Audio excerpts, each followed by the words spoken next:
अस्सलाम वालेकुम व्यूवर्स, मैं हूं वकार और आप देख रहे हैं वीकी डिशेस। हाँ जी, आज की वीडियो में मैं कुछ अहम बातें आपको बताने वाला हूं। अगर आपने डिश लगाई हुई है या आप लगाना चाह रहे हैं या डिश खरीदने का सोच रहे हैं, तो आज की वीडियो में मैं आपको बताऊंगा कि आप ज़्यादा पैसे किस चीज़ पर खर्च करने हैं। आपने कौन सी चीज़ जो है वो आपने महंगी वाली ख़रीदनी है और कौन सी चीज़ सस्ती वाली ख़रीदनी है। तो डिश लगाने के लिए जो हमें 3 चीज़ों की ज़रूरत होती है, वो सबसे पहले है डिश।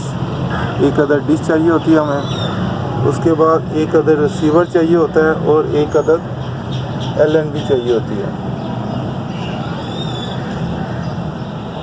ठीक है जी। तो इसमें मैं आपको बताता हूँ कि इन तीनों चीज़ों का किरदार कितना होता है। हमारे जो सैटेलाइट रिसीव करनी होती है हमने, वो सबसे ज़्यादा किस पे इन्हिसार करती है, किस पे डिपेंड करती है कि आप कितने सिग्नल उसके रिसीव कर पाएंगे या कितनी उसकी टीपियाँ जो आती हैं, ट्रांसपोंडर हैं, वो आप रिसीव कर पाएंगे। तो सबसे पहले मैं करता हूँ रिसीवर की बात।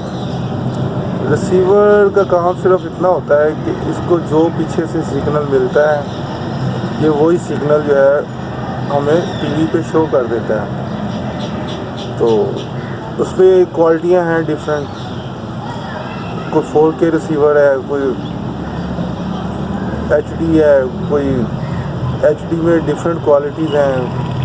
1080p आजकल जो ज़्यादातर आ रहे हैं वो 1080 रेजोल्यूशन वाले आ रहे हैं, और जो 4K होते हैं वो 2160 रेजोल्यूशन के होते हैं। वो आपको सिर्फ पिक्चर की क्वालिटी कम या ज़्यादा करके दे सकते हैं। आपके ना सिग्नल तो वो बढ़ा सकते हैं और ना ही आपको वो टीपियाँ बढ़ा के दे सकते हैं।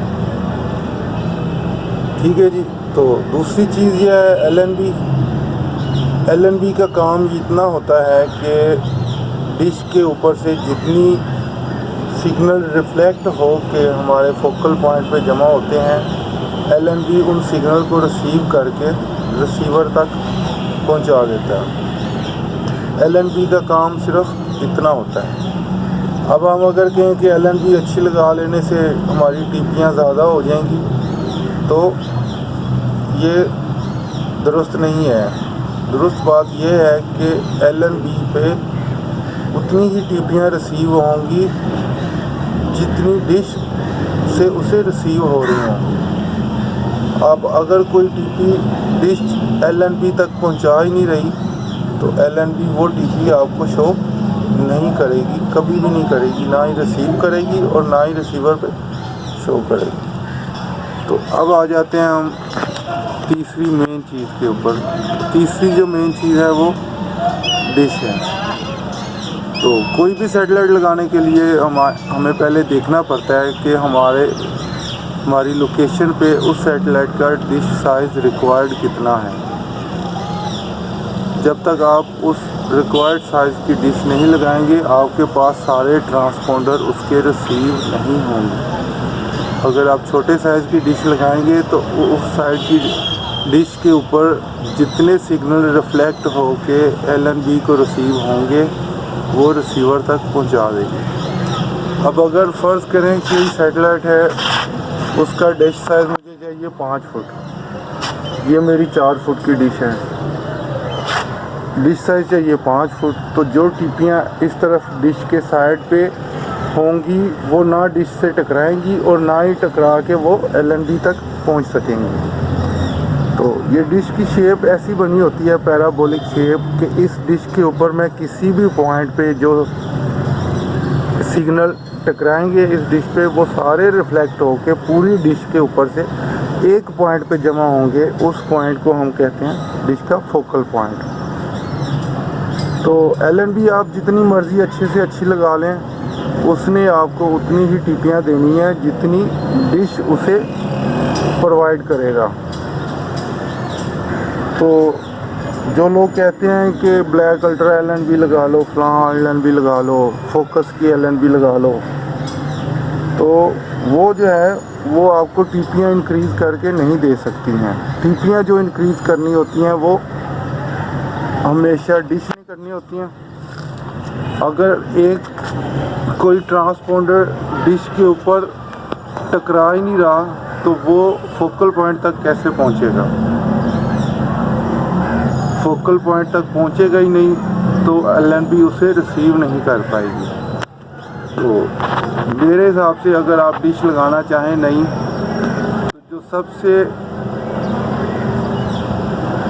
ज़रूरी चीज़ है कि वो डिश का साइज़, और दूसरी ज़रूरी चीज़ है डिश की शेप। अगर डिश की शेप अच्छी होगी तो वो उसका फोकल पॉइंट के ऊपर सारे सिग्नल अच्छे तरीके से वो इकट्ठे करके देगा आपको डिश एंटीना।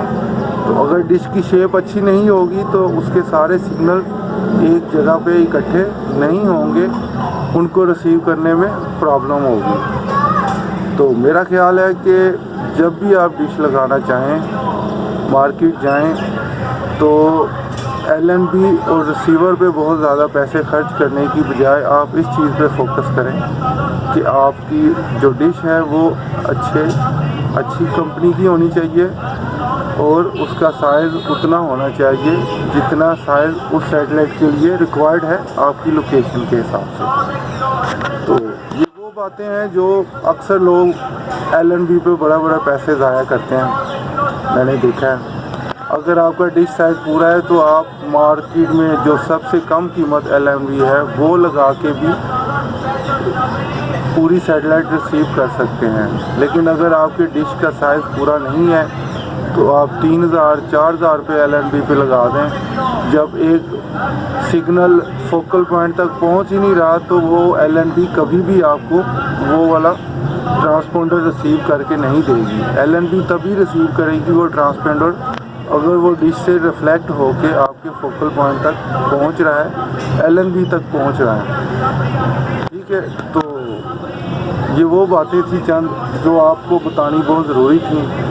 आप जब भी मार्केट में जाएं डिश या LNB ख़रीदने तो इस चीज़ का ख्याल रखें। मेरे हिसाब से तो डिश का साइज़ जो है वो सबसे ज़रूरी है। LNB आप उस पर कोई भी फिट कर देंगे तो वो डिश उस LNB को पूरा सिग्नल देगी। तो अगर आपके डिश का साइज़ पूरा नहीं है तो आप वो उतनी ही टीपियाँ रिसीव कर सकेंगे जितनी उस डिश से टकराएंगी। तो जो टीपियाँ साइडों से इस तरफ से बाहर हैं हॉरिजॉन्टल टीपियाँ, और जो वर्टिकल बाहर हैं ऊपर नीचे से, वो वाली टीपियाँ आप इस डिश के ऊपर रिसीव नहीं कर सकेंगे। तो ये थी आज की वीडियो। मकसद ये था कि आप लोगों को बताऊं कि आप जब भी नया सेटअप लगाने लगें, डिश लगाने लगें, तो सबसे ज़्यादा आप फोकस करें किस चीज़ के ऊपर कि हमारी डिश जो है वो अच्छी कंपनी की हो और वो उतने साइज़ की हो जितने साइज़ की रिक्वायर्ड है। रिसीवर पे आप सिर्फ उसके सर्वर के लिहाज से उसके पैसे कम ज़्यादा कर सकते हैं। अगर आप फ्री वाली सैटेलाइट लगाना चाहते हैं तो आपको सर्वर वाला रिसीवर ख़रीदने की भी ज़रूरत नहीं है। तो उसके बाद LNB चाहे C बैंड की हो चाहे KU बैंड की, तो अगर आपका डिश साइज़ पूरा है और डिश की शेप अच्छी है तो आप मार्केट में जो सबसे कम कीमत LNB है, चाहे वो KU बैंड की हो चाहे वो C बैंड की हो, तो आप वो लगा के पूरी सैटेलाइट रिसीव कर सकते हैं। अगर LNB अच्छी लगाने से टीपियाँ या चैनल बढ़ते हों तो 2 फुट की डिश पे आप अच्छी LNB लगा के पूरी सैटेलाइट रिसीव कर सके। तो टीपियाँ जो हैं वो आपकी डिश ने रिफ्लेक्ट करके आपकी LNB को देनी है और LNB ने वो सिग्नल जो हैं रिसीवर को देने होते हैं। तो ये थी आज की वीडियो। उम्मीद है आपको वीडियो पसंद आएगी। वीडियो पसंद आए तो वीडियो को लाइक और शेयर कर दें, और अगर अभी तक मेरे चैनल को सब्सक्राइब नहीं किया है तो मेरे चैनल को भी सब्सक्राइब कर दें। अल्लाह हाफ़िज़।